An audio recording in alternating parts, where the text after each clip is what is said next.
जीना तो आदमी के साथ है, जीना तो पड़ोसी के साथ है, काम तो कलीग के साथ करना है, जीना तो परिवार में है। उन पर मेहनत नहीं हुई, और मेहनत नहीं हुई तो रिजल्ट है सामने। आज बंदूकें सिर्फ भारत पाकिस्तान बॉर्डर पे नहीं तनी हुई है, AK-47 घर घर में तनी हुई है, क्योंकि हमने वहां मेहनत नहीं की। और फिर हम कहते हैं इंसान ऐसा होता चला जा रहा है। होगा, बाय डिफॉल्ट होगा, क्योंकि जिस क्लासरूम में हम बच्चे को विनय क्या सिखाते हैं, वो विद्या ददाति विनयम का गीत रटाते हैं, उसी क्लासरूम में खड़े होकर हम बच्चे को कहते हैं कि you are one of the 40 and you have to be one of the best in the 40। आपको इन 40 बच्चों में सबसे पहले आके खड़ा होना है, और हर बच्चे को हम कह रहे हैं, और साथ साथ हम हर बच्चे को सिखा रहे हैं कि विद्या ददाति विनयम विनया ददाति पात्रता कहां से आएगी। कंट्राडिक्शन है हमारे कंटेंट में और हमारे प्रोसेसेस में। मैं इसलिए कह रहा हूं कि शायद इस फोरम पे रख के मैं इस बात को कह सकता हूं। आज अगर मैं किसी ऐसे स्कूल के सामने खड़े होकर ये बात करना चाहूं जिसके क्लासरूम में, एक क्लासरूम में 100 बच्चे बैठ के पढ़ रहे हैं, जिसके बच्चे अभी टाट पे बैठ के पढ़ रहे हैं, मैं शायद उसको नहीं कह पाऊंगा, क्योंकि उसको पहले मुझे उसकी वो प्रॉब्लम सॉल्व करनी है। पर कम से कम जिस फोरम में आज मैं खड़ा हूं, फॉर्चुनेट हूं मैं इस फोरम के साथ बात रखने के लिए कि मैं इन मुद्दों पे आपसे बात कर पा रहा हूं, कर सकता हूं, और आप शायद उस बात को समझ सकते हैं प्रायोरिटी से। आपके मन में जब मैं ये बात कह रहा हूं तो ये क्वेश्चन नहीं घूम रहा हम कैसे करें यार, हमको तो 150 बच्चे क्लास में बिठा के पढ़ाने पड़ रहे हैं, ऐसे ही होगा। हमारा कंटेंट बहुत कंफ्यूजिंग है। पूरे के पूरे स्कूल सिस्टम को एक नए सिरे से देखने की जरूरत है। जहां हम बहुत अच्छा डिलीवर कर पा रहे हैं, वहां हम अच्छी टीचिंग कर पा रहे हैं, अच्छा लर्निंग अभी नहीं है। लर्निंग नहीं है, उसका प्रमाण है कि किसी भी पढ़े लिखे आदमी के बारे में आप गारंटी नहीं ले पाएंगे कि यह आदमी जब सड़क पे गाड़ी चलाएगा तो ट्रैफिक रूल्स का वायलेशन नहीं करेगा। पढ़ाया तो था आपने, किसी एक एप्रोप्रिएट लेवल पे आके आपने ट्रैफिक रूल्स का चैप्टर पढ़ाया था, हाउ टू ड्राइव सेफ का चैप्टर पढ़ाया था, लेकिन लर्निंग नहीं हुई, सिर्फ टीचिंग हुई। यह उस बात का प्रमाण है। लर्निंग हो गई होती तो जिंदगी भर के लिए हो गई होती। 2+2 जिस वक्त आप लर्न करा देते हैं, 90 साल की उम्र में भी आदमी मरेगा तो 5 नहीं बोलेगा, 4 ही बोलेगा, 3.5 पे भी सहमत नहीं होगा, क्योंकि 2+2 आपने लर्न करा दिया। लेकिन ड्राइविंग के रूल्स, सेफ्टी के रूल्स आप लर्न नहीं कराते, आप टीच करते हैं। There is a basic difference between teaching and learning, और वो हम सोसाइटी में देख पा रहे हैं।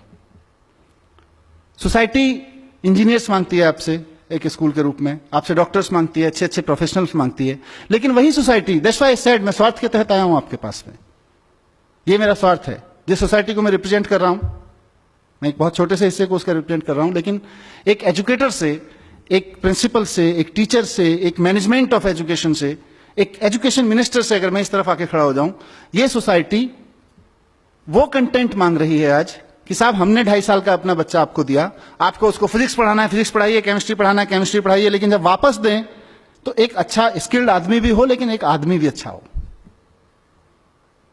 उसमें अभी हम फेल हैं। क्या कर रहे हैं हम लोग? गीता रटा रहे हैं। अंडरलाइन कर लीजिएगा, गीता पढ़ा नहीं रहे, रटा रहे हैं। हम वैल्यू एजुकेशन पढ़ा रहे हैं, वैल्यू ऑफ एजुकेशन नहीं पढ़ा रहे हैं। वैल्यू एजुकेशन के नाम पर कुछ घटनाएं मेरे साथ घटी हैं। अपने घटना, मैं एक क्लासरूम में गया, वहां महज संयोग था, गांधी जी ने सफाई के बारे में क्या कहा है पढ़ाया जा रहा था। Obviously it was a government school, और उस कमरे में जाले लगे हुए थे। जिन डेस्क पर बच्चे नहीं बैठे हुए थे, उन डेस्क को सुबह किसी ने साफ नहीं किया था, और कमरे की बाकी हालत क्या होगी आप अंदाजा लगा सकते हैं। और हम गांधी जी के 3 चैप्टर पढ़ा के, गांधी जी के 3 सिद्धांत पढ़ा के कि गांधी जी के सफाई के बारे में क्या सिद्धांत थे, उस बच्चे को पासिंग मार्क्स देंगे जब वो कॉपी में लिख देगा, और हम अपनी तीसरी कर लेंगे कि हमने तो सिखा दिया था सफाई, अब हम नहीं आई तो हम क्या करें। हम फॉर्मेलिटी कर रहे हैं पढ़ाने के नाम पे, वहां पे खड़े होके। और ऐसा बहुत सारी चीजों में हो रहा है, कुछ जाने हो रहा है, कुछ अनजाने हो रहा है। हिमांशु जिस दिन मेरे पास आए थे, मैंने इनको अचानक 2-3 उदाहरण दिए थे। कितना कंट्राडिक्शन है हमारे पढ़ाने में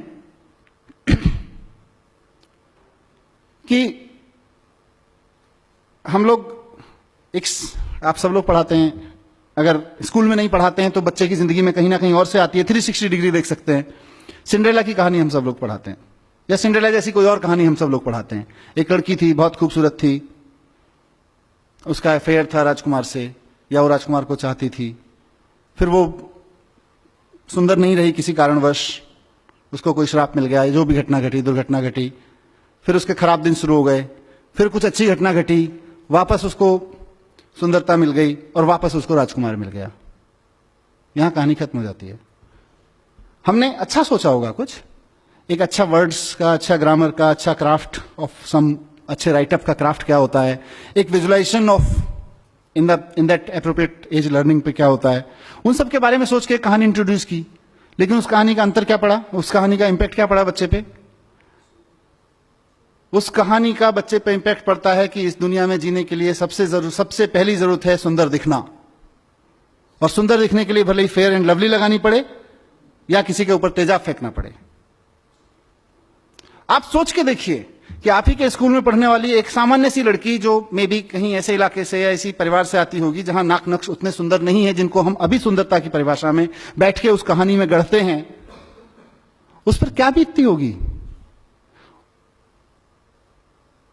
उन पर क्या बीतती होगी जिन, और माने यहीं से एक बड़ा सोशल डिवाइड शुरू होता चला जाता है। हमने जानबूझ के नहीं किया, ये अनजाने में हो रहा है हमसे, पर इस जैसे कितनी घटनाएं हम नहीं कर रहे हैं। और हम एक हिंदी में विलोम शब्द पढ़ाते हैं। हम विलोम शब्द पढ़ाने में क्या बोलते हैं? स्त्री का उल्टा पुरुष का विलोम, आकाश का विलोम धरती, धरती का उल्टा आकाश, दिन का उल्टा रात, रात का उल्टा दिन। मैं इस फोरम से सारे एजुकेटर्स बैठे हुए हैं, पूछना चाहता हूं कि ये तीनों उदाहरण जो मैंने लिए, धरती का उल्टा आकाश, दिन का उल्टा रात, स्त्री का उल्टा पुरुष, ये एक दूसरे के उल्टे हैं या प्रकृति में एक दूसरे के कॉम्प्लीमेंट्री हैं, एक दूसरे को पूर्ण करते हैं, पूरकता में हैं? अगर नेचर के फाइबर में खड़े होकर देखेंगे, तो फैब्रिक में खड़े होकर देखेंगे, तो ये एक दूसरे का ताना बाना है, एक दूसरे को पूरा करते हैं। लेकिन क्योंकि हमको बच्चे को ग्रामर पढ़ानी थी, क्योंकि हमारे पास में शायद विलोम शब्द पढ़ाने के लिए उससे बेटर एग्जाम्पल नहीं था, तो हमने अपने, माफ कीजिएगा मुझे ये कहने के लिए, मूर्खताओं के चलते कुछ उदाहरण बच्चों के सामने रख दिए और वो जिंदगी भर उसके माइंड में लॉक हो गए। नौकर का उल्टा मालिक, मालिक का उल्टा नौकर। अब जिंदगी भर मालिक और नौकर उल्टे बने रहेंगे। आप ब्यूटी देखिए कि मालिक और नौकर तो एक दूसरे के कॉम्प्लीमेंट्री हैं उस सिस्टम में, पर क्या आपके स्कूल में, मेरे स्कूल्स में, मैं एजुकेशन मिनिस्टर हूं, आज मैं खुद जिम्मेदारी के साथ ये बात करना चाहता हूं आपके साथ। दैट्स व्हाई आई सेड कि I am not here just for this lecture. मेरे अंदर कुछ दुख है बहुत सारी चीजों को लेकर, कुछ पीड़ा है, दुख का मतलब पीड़ा है। उस पीड़ा का समाधान शायद हम और आप दोनों मिलकर निकाल सकते हैं, इसलिए मैं आपके पास आया हूं। मैं सिर्फ यहां हिमांशु भाई या डिंगरा साहब के कहने पे एक आधा घंटे आपसे बात करके लेक्चर देके जाने के लिए नहीं आया हूं। मैं शायद एक नई शुरुआत करने के लिए आया हूं इस देश के पैन इंडिया फैले हुए एजुकेटर्स के साथ में। क्या हमारे स्कूल्स में कहीं कॉम्प्लीमेंट्री को समझने का कोई चैप्टर है, ताकि बच्चा ये जान सके कि ये तो सब एक दूसरे का कॉम्प्लीमेंट्री है? How beautiful. अगर मेरे मन में ये भावना आ जाए कि मैं जिस कंपनी में काम करता हूं, मैं नौकरी करता हूं, तो मेरा मालिक मेरे कॉम्प्लीमेंट्री है, और मालिक के मन में, और मैं किसी कंपनी का मालिक हूं, तो मेरे मन में यह भाव आ जाए कि ये जो नौकर है, नौकर मीन्स सामान्य शब्द में यूज कर रहा हूं, एम्प्लॉय है, ये मेरा कॉम्प्लीमेंट, ये मुझे कॉम्प्लीमेंट करता है, इसके बिना मेरे कंपनी का अस्तित्व नहीं है, मेरे बिना मालिक का अस्तित्व नहीं है।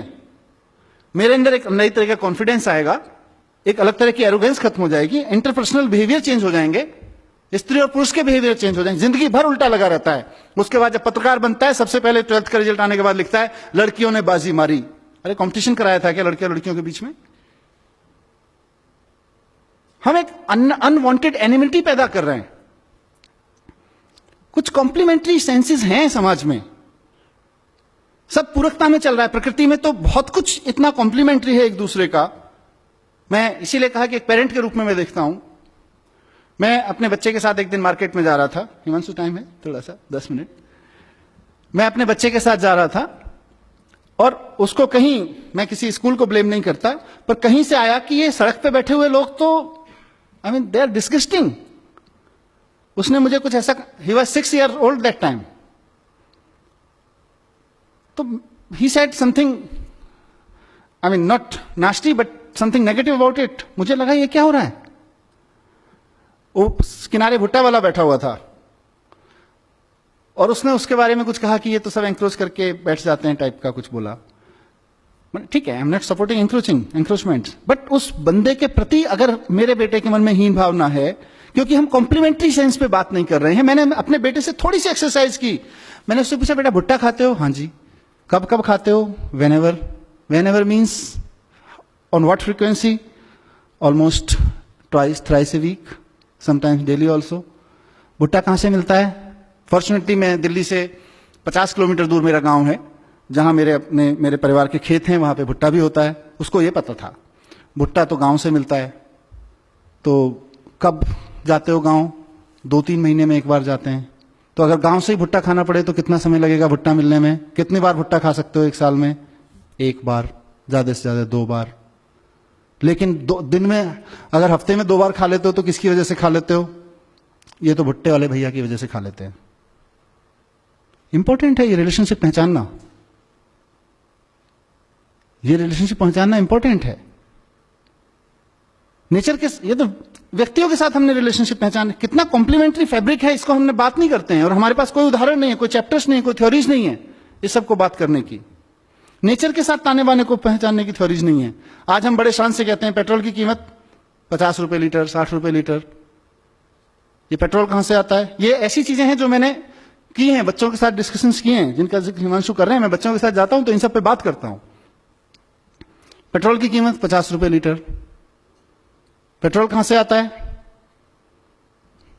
आपने रटा रखा है ठीक से, वहां गल्फ कंट्रीज में कुएं हैं, असम में कुएं हैं, वहां कुएं हैं, वहां से निकल के आता है। उसमें कितना जाता है 50 रुपए में से? कुछ नहीं जाता। फिर ये 50 रुपए किस लिए है? इसका तो पता नहीं। तो क्या कर रहे हैं हम? बस हम उसको रटा रहे हैं, 50 रुपए की में पेट्रोल आ जाता है, और उसके बाद जितना बड़े बाप का बेटा उतना पेट्रोल फूंकने का अधिकारी। फर्क नहीं पड़ता है क्या फर्क पड़ रहा है, कितना पेट्रोल फूंक रहे हैं। मेरे पिताजी ने रिश्वत लेके पैसे कमा लिए, उसके बाद मैं कितना ही पेट्रोल फूंक सकता हूं। लेकिन अगर उस एज में हमने बच्चे को यह सिखा दिया कि इस धरती के सारे इंसानों की हैसियत नहीं है मिलके कि पेट्रोल की एक बूंद बना सकें। धरती के अंदर कई हजार साल की केमिकल, सोशल, अलग अलग तरह की प्रोसेसेस के बाद में एक पेट्रोल की बूंद तैयार होती है। उसको धरती से निकाल के मेरी गाड़ी तक लाने में, रिफाइन करने में कुछ लोग लगते हैं, उनका घर चल सके इसके लिए मैं 50 रुपए देता हूं। ऐसा ही है ना? तो उसको अचानक अपने 50 रुपए की कीमत भी समझ में आ जाएगी, कहां जा रहा है ये भी समझ में आ जाएगा, और पेट्रोल भी समझ में आ जाएगा। लेकिन हम नेचुरल वे में जैसा है वैसे के तरीके से बात नहीं कर पा रहे हैं अपने क्लासरूम्स में। ये मेरी एक पीड़ा है जो मैं आपके सामने रखना चाहता था, जो मैं चाहता हूं कि हम सब इस पे ध्यान दें। बहुत सारे ऐसे काम हम कर रहे हैं। एक और उदाहरण मेरे मन में आता है, मैंने अपने बच्चे की किताब से देखा। उसके बच्चे की किताब में किसी जगह आया, एक शब्द था जेंटलमैन। अब जेंटलमैन के ऊपर एक तस्वीर बना दी गई, अर्ली चाइल्डहुड एज, बहुत ही सूटेड बुटेड सा आदमी, एकदम ऐसे खड़ा हुआ, बैग लेके, टाई लगा के। अब क्या हो गया? उस बच्चे को समझ में आ गया कि जेंटलमैन तो ऐसा होता है, क्योंकि जिस एज में आप उसको ये जेंटलमैन सिखाने की कोशिश कर रहे हैं उसमें उसकी पिक्चोरियल अंडरस्टैंडिंग ज्यादा है, लर्निंग लेवल थ्रू पिक्चर्स ज्यादा है, पर वो उतना नहीं सीख रहा है जितना आप सिखाने की कोशिश कर रहे हैं। वो 360 डिग्री सीख रहा है, और ये हमको स्वीकार नहीं है कि बच्चा 360 डिग्री सीख सकता है। हमको लग रहा है बच्चा तो उतना ही सीखेगा जितना हम सिखाएंगे जी फॉर जेंटलमैन। लेकिन बच्चा तो उस पिक्चर को देख के एक इमेज बना रहा है और जिंदगी भर के लिए कैद करके रख रहा है। उसके बाद उस बच्चे का फादर अगर किसान है, जिंदगी भर अपने पापा को किसान नहीं मान सकता, जेंटलमैन नहीं मान सकता है। अगर उस बच्चे के पापा कोई ऐसा काम करते हैं जो सूट टाई वाई लगाने का काम नहीं है, जिसमें प्रोफेशन में, जिंदगी भर नहीं मान सकता है। और मैं यहीं की बात कर लेता हूं, हमने सब ने वो पढ़ा हुआ है। यहीं मैं 4 लोग खड़े कर देता हूं और आपसे उस कोने में खड़े होकर बात करता हूं कि वो जो फलाने सज्जन खड़े हैं ना, कौन से वाले, the yellow shirt, no, the gentleman kind of person. हम किसको मार्क करेंगे आप बता दीजिए, अगर एक आदमी टाई वाला हुआ तो? हम इस कमरे में बैठे हुए लोग, पढ़ने वाले नहीं, पढ़ाने वाले लोग, क्या हमारे माइंड में तुरंत क्लिक नहीं कर जाएगा कि हम किसके बारे में बात कर रहे हैं? जिस आदमी एक कुर्ता पजामा में खड़ा हो, एक बिना सूट बूट में ऐसे ढींगरा साहब की तरह खड़ा हो, एक भाई साहब की तरह खड़ा हो टाई लगा के, आप उस कोने में खड़े हो। I am talking about the gentleman kind of person. And believe me, how many of them in this room will not accept, will not point out exactly the person I am talking about. So, ये क्या कर रहे हैं हम? कहां से आए हमारे अंदर? हमको भी किसी ने जेंटलमैन की पिक्चर दिखा दी होगी किसी समय, नोइंगली और अननोइंगली। सो मैं आप सब लोगों का ध्यान इस तरफ दिलाना चाहता हूं कि हमारे पास जो बच्चा आ रहा है वो 360 डिग्री सीख रहा है। आज से 50 साल पहले पढ़ाने का तरीका आपका जो भी था वो बहुत अच्छा था, क्योंकि बच्चे के पास में इंफॉर्मेशन का सिर्फ दो ही जरिया थे, स्कूल और पेरेंट्स। अनफॉर्चुनेटली पेरेंट्स के पास में इंफॉर्मेशन बहुत कम होती थी as compare to school and teacher. Teacher का इंफॉर्मेशन का, नॉलेज का लेवल कहीं ज्यादा हाई होता था, पेरेंट्स का comparatively and generally, specific cases की मैं बात नहीं कर रहा, कम होता था। उस वक्त आपने जो डिजाइन किया एजुकेशन का सिस्टम बहुत अच्छा था। आज की तारीख में बच्चे के हाथ में मोबाइल है, वो बच्चा अपने पेरेंट्स से ज्यादा जानता है, आप अपनी तो छोड़ दीजिए। वो दुनिया के इतने लोगों से अपने फोन पे बैठ के बात कर सकता है, इतने लोगों से कॉम्पीट कर सकता है, किस किस तरह के कंपटीशन में हिस्सा ले सकता है, आप अज्यूम नहीं कर पाएंगे। हम उस बच्चे को पढ़ा रहे हैं। आज हम उस बच्चे को नहीं पढ़ा रहे जिसका इंफॉर्मेशन के लेवल पे सिर्फ दो ही सोर्स थे और क्रेडिबिलिटी के नाम पर एक ही सोर्स था, टीचर। मदर फादर कभी भी किसी बच्चे के लिए क्रेडिबल सोर्स ऑफ इंफॉर्मेशन नहीं हुए थे, आज भी नहीं है। लेकिन अनफॉर्चुनेटली और फॉर्चुनेटली टेक्नोलॉजी यहां पहुंच गई है कि उस बच्चे के पास इतने सोर्स ऑफ इंफॉर्मेशन है कि टीचर्स के सारे कलेक्टिव सोर्स ऑफ इंफॉर्मेशन कम पड़ गए। स्कूल का हमारे सारे कैरिकुलम कम पड़ गया उसके सामने। We have to shape up a mind which is being affected, which is being, let me use this word, which is being attacked day and night through every corner. 100 TV channels, 5,000 games, websites, game sites, and peer pressures. All these things are attacking the mind each and every minute.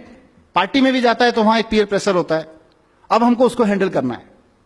वो बच्चा हमारे पास में 4 घंटे के लिए आ रहा है, 5 घंटे के लिए आ रहा है। So we have to shape up our education content and system and processes in a way so that we can make ourselves capable of handling that child. Sorry to say, we have not prepared. हम पुराने ढोल पीट रहे हैं, अभी पुराने तौर तरीकों से उस बच्चे को हैंडल करने की कोशिश कर रहे हैं कि क्लासरूम होगा, ओबीडियंट माने जो बच्चा क्लास में कम बोलेगा, ज्यादा बोलेगा तो ओबीडियंट नहीं हुआ, जिस क्लासरूम में कम शोर मचेगा वो ज्यादा ओबीडियंट क्लास होगी। ऐसा ही हम लोग डिफाइन करके रखते हैं। Keep quiet is the definition of being obedient. तो ये हमारे पुराने तरीके किसी समय अच्छे रहे होंगे जब इवॉल्व हुए, आज नहीं है। आज उसको बोलने नहीं देंगे, वो बाहर निकलते ही क्या बोलेगा आपको अंदाजा भी नहीं हो सकता है। और इसी का नतीजा है कि एक नई जनरेशन हमारी क्रिटिकल पैदा नहीं हो रही है। क्यों मैं ये बात कर रहा हूं? मेरे को कोई शौक नहीं है पढ़ाने का। मैंने कहा मैं तो एजुकेशनिस्ट नहीं हूं और मेरा एजुकेशन प्रोफेशन भी नहीं था। मैं तो संयोग से इस फील्ड में आ गया और आज मैं यहां खड़ा हुआ हूं। क्यों मैं कर रहा हूं इसकी बात? क्यों एज ए लीडर मेरी जरूरत महसूस हो रही है मुझको कि हमें एजुकेशन के कंटेंट पे क्लासरूम को एक आंदोलन में बदलने की जरूरत है। साथियों, आपके पास 40 बच्चे, 50 बच्चे, 30 बच्चे आपके क्लासरूम में बैठे हुए हैं और वो आंदोलन की सबसे बढ़िया, सबसे फर्टाइल ग्राउंड है। किस चीज के खिलाफ आंदोलन? वो जो समाज में चल रहा है उसके खिलाफ आंदोलन। समाज में धर्म के झगड़े चल रहे हैं, हमको क्लासरूम में बैठ के सेटल करना पड़ेगा कि ये बच्चा जब जाए तो उन धार्मिक झगड़ों में शामिल ना हो पाए। इवन को इन्फ्लुएंस भी करने की कोशिश करे तो उसको क्लैरिटी है, उसको इंटरनेट पे, व्हाट्सएप पे भी कोई ऐसा मटेरियल मिले तो उसको क्लैरिटी रहे, नहीं I have understood it, this is rubbish, that we have to prepare for. धर्म के, जाति के झगड़े हैं, क्षेत्रवाद के झगड़े हैं, क्रिटिकल नहीं है। 5000 साल पहले जिसने कुछ कह दिया उसी को माने बैठे हैं। नया करने की क्षमता पैदा नहीं हो रही है हमारे बच्चों में। आप देखिए कितने बच्चे हैं जो नया पैदा कर सकते हैं, नया सोच सकते हैं, रिस्क ले, क्योंकि नया करने के लिए रिस्क चाहिए, रिस्क लेने की क्षमता चाहिए, और रिस्क लेने की क्षमता हम लोग नहीं पैदा कर पा रहे हैं बच्चों में। क्योंकि हम जब पैदा कर पाएंगे तो हमारी क्लास में पढ़ने वाले 40 बच्चों में से कम 38 के बीच होनी चाहिए। अभी तो 38 में से 40 में से 2 के बीच है, उसके बहुत सारे और संयोग कारण हो सकते हैं। क्योंकि जब क्लासरूम से रिवॉल्यूशन से पैदा होगा, कॉन्फिडेंस पैदा होगा, नया करने की जिजीशा पैदा होगी, हिम्मत पैदा होगी, तो वो 40 में से 38 बच्चों की में पैदा होगी कम से कम। और उसका नतीजा क्या हो रहा है? एक नेशन जो अपने आप में कॉन्फिडेंट नहीं है, एक सोसाइटी जो अपने आप में अपने थॉट्स पे कॉन्फिडेंट नहीं है, अपने थॉट्स के प्रति क्रिटिकल, अपनी कन्वेंशंस के प्रति क्रिटिकल नहीं है, कुछ नया करने की हिम्मत नहीं जुटा पा रही है। 1500 साल पहले आर्यभट्ट ने कहा था शून्य है, शून्य की खोज की उसने किया, और हमने 1500 साल क्या किया? हमने 1500 साल गाना गाया, जब जीरो दिया मेरे भारत ने दुनिया को तब गिनती आई। हमने गाना गाया, और उसी शून्य का 1500 साल पहले जिस हिंदुस्तान ने शून्य का आविष्कार किया, उसी शून्य का इस्तेमाल अमेरिका और यूरोप के साइंटिस्ट ने करके पूरा साइबर वर्ल्ड उस शून्य में खड़ा कर दिया। हम गाना गाते रह गए, जब जीरो दिया मेरे भारत ने दुनिया को तब गिनती आई। उन्होंने साइबर वर्ल्ड खड़ा कर दिया। आज वो ट्विटर चलाते हैं, फेसबुक चलाते हैं, गूगल चलाते हैं, यूट्यूब चलाते हैं। हम अपने लड़के लड़कियां नौकरी करने भेजते हैं उनके यहां पे, और हम कहते हैं कि हम तो बहुत महान देश थे पहले से। हम अच्छा हमने किया है, काफी कुछ किया है। ऐसा नहीं है कि एजुकेशन में कुछ नहीं हुआ। मैं with due respect to every educator मैं कहना चाहता हूं कि एजुकेशन की आज तक की बहुत अचीवमेंट हैं। आज मैं अगर आपके सामने खड़ा होकर इस मंच से बोल पा रहा हूं और आप में से कोई इस बात को लेकर क्वेश्चन नहीं कर रहा है कि ये जो आदमी इतनी बड़ी बड़ी बातें यहां कर रहा है इसका धर्म और जाति क्या है, वो एजुकेशन की अचीवमेंट है आज हमारे यहां। आज आपके सामने कोई आदमी इंटरनेट यूज करता है और आपके मन में कभी भी यह सवाल नहीं उठता, मतलब आपके माने समाज के मन में, समाज में किसी के मन में यह सवाल नहीं उठता है कि इंटरनेट यूज करने वाले की जाति क्या है, जरा पूछ के तो देख लें। इस जाति के लोगों की हिम्मत कैसे हुई इंटरनेट यूज करने की? आज ये क्वेश्चन नहीं बचा है समाज में, वो एजुकेशन की वजह से है। 500 साल पहले गुलाम खरीदना और रखना या गुलाम की तरह बिकना समाज की स्वीकृति में था। आज कोई भी व्यक्ति इस बात को स्वीकार करने को तैयार नहीं है अपने सामने किसी गुलाम को बिकते हुए देखकर। खुद के लिए गुलाम होकर बिकना या खुद के लिए गुलाम खरीदना तो अलग छोड़ दीजिए, ये एजुकेशन की अचीवमेंट है। लेकिन जहां नहीं पहुंचे वहां का चर्चा करना जरूरी है। जो छूट गया एजुकेशन से वो बहुत क्रिटिकल है और वो बहुत स्लो है। इसीलिए मैंने कहा हम अतीत के गुणगान में बहुत लग गए हैं। हिंदुस्तान की सबसे बड़ी प्रॉब्लम यही है कि हम अतीत का गुणगान बहुत करते हैं। हमारे यहां आर्यभट्ट हुए थे, अरे सर जी आर्यभट्ट हुए थे, उसके बाद हमने क्या किया? आर्यभट्ट तो होके चले गए। मुझे कई बार लगता है कि अगर आइंस्टाइन हिंदुस्तान में पैदा हुए थे तो हिमालय में एक मंदिर बना देते हम लोग उसका, और समझा रहे होते अपने बच्चों को 14 कोस की परिक्रमा है, सीधे चले जाओगे, पेट के बल लेट के जाओगे तो जल्दी साइंस समझ में आ जाएगी। पैदल जाओगे तो इतने दिन लगेंगे साइंस समझने में, हेलीकॉप्टर से चले गए तो इतने दिन लगेंगे साइंस समझने में। मैं किसी धर्म और किसी मान्यता का अपमान नहीं करना चाहता हूं, उनकी सबकी एक साइंस है। हमने अपनी साइंस के चक्कर में वो साइंस भी खो गई। हम सिर्फ 40 रट रहे हैं, आइंस्टाइन 40, आर्यभट्ट 40, और हम 40 का देश बन गए हैं। हम नया सोचने की क्षमता खत्म कर दी है। तो मैं इस सभा के माध्यम से, जैसा मैंने शुरू में कहा कि एक बहुत बड़ा स्वार्थ मुझे यहां पे खींच के लाया है, और मेरा वो स्वार्थ है साथियों, मेरा एक सपना है कि इस देश की पॉलिटिक्स में एजुकेशन एक बड़ा मुद्दा बने, इस देश की सोच में एजुकेशन एक बड़ा मुद्दा बने। मैं एक ऐसे दिन का सपना देख रहा हूं कि हमने बड़े बड़े तरह के इलेक्शन देखे हैं। हम आ गए तो गरीबी हटा देंगे, हम हटा गए तो हिंदुओं को राज दे देंगे, हम आ गए तो मुसलमानों को राज दे देंगे, हम आ गए तो सिख इनका ये कर देंगे, उनका ये कर देंगे। हमने अलग अलग तरीके के अलग अलग रीजनल विज़ावी नेशनल इलेक्शंस में अलग अलग मुद्दे देखे हैं। मैं चाहता हूं कि इस देश में इस बात पर डिबेट हो और पॉलिटिकल पार्टीज आके खड़ी हों और कहें कि अगर हम आ गए तो हम एजुकेशन को यहां लाके खड़ा करेंगे, उस पर इलेक्शन लड़े जाएं। गलत सपना तो नहीं देख रहा जी? इस सपने को मैं अकेला नहीं सच कर सकता, इस सपने को मैं आप जैसे लोगों के साथ मिलकर सच कर सकता हूं। इस सपने को सच करने के लिए मुझे क्या मतलब, हमें एज ए नेशन हम लोगों को एक बहुत बड़ी डिबेट की जरूरत पड़ेगी, बहुत बड़े डिस्कोर्स की जरूरत पड़ेगी। जो अलग अलग डिस्कोर्सेज में उलझे हुए लोग हैं, फंसे हुए लोग हैं, उनको सबको लाके इस प्लेटफॉर्म पे, इस पैराडाइम पे लाके खड़ा करने की जरूरत पड़ेगी। आइए बाद में बात कर लेंगे तुम्हारे धर्म के झगड़ों के बारे में, आइए पहले एजुकेशन के बारे में बात करते हैं। बाद में बात कर लेंगे तुम्हारे फालतू के झगड़ों के बारे में, आइए पहले एजुकेशन के बारे में। एजुकेशन के कंटेंट से लेके उसके पर्पस तक पे बात करनी पड़ेगी। उस सब के लिए एक बड़े एजुकेशन रेवोल्यूशन, एक बड़े एजुकेशन के आंदोलन की जरूरत है, जो क्लासरूम में भी चलेगा। क्योंकि सबसे बढ़िया चीज इसमें यह है कि आपके पास में जंतर मंतर सजा हुआ है।